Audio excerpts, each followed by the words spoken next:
Hey guys, what's up? So we have a new update on Advanced Server and it's patch 1.7.78. First on our list is Natalia. The developers have made some improvements to her camouflage appearance, making it harder for the enemy to spot her. This is what it looks like from the enemy's point of view. Now she looks similar to Leslie and Amon's camouflage, but to balance it out, they had to shorten the time before she can use the enhanced basic attack after being seen. So far, it's looking good for Natalia now that she's harder to detect. Next, we have the Nerf on Kimmy. She has been overperforming with the right equipment, so the developers had to nerf her damage by lowering the base and attack scaling on her first skill. Do you think this is a justified nerf? Moving on, we have the buff on Khaleed. His ultimate now has a longer range and faster animation, which is sure to make him even more deadly in battle. Here's a side-by-side comparison to his official server version. Next up is the adjustment on Silvanna. The developers have strengthened the pull effect for the second time. Based on the patch, it's easier to escape from the front and back, while it's harder to move to the sides. That means if she combines it with her ultimate, enemies will have a harder time moving inside the circle.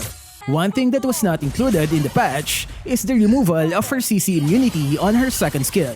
They removed it and placed it on her ultimate instead. As you can see, she turns orange after using the ultimate, and the immunity will disappear if she moves out of the circle. Is this a good adjustment for Silvanna mains? Moving on, we have a nerf on Faramis. His ultimate now has a fixed cooldown of 80 seconds on all levels, and they also lowered the temporary HP of his ultimate in the early levels of the game.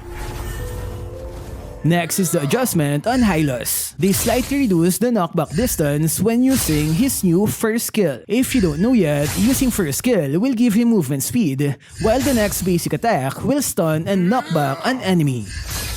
The developers have also announced the cancellation of the buff on X.Borg's ultimate, where he gains double Firaga armor upon explosion. Next up is the adjustment on the new hero Novaria. The ability to spam her second skill while in ultimate form is removed. As you can see, it now goes on cooldown. To balance it out, they had to shorten the cooldown of her ultimate and second skill. Her first skill is also nerfed because she was clearing lanes too quickly.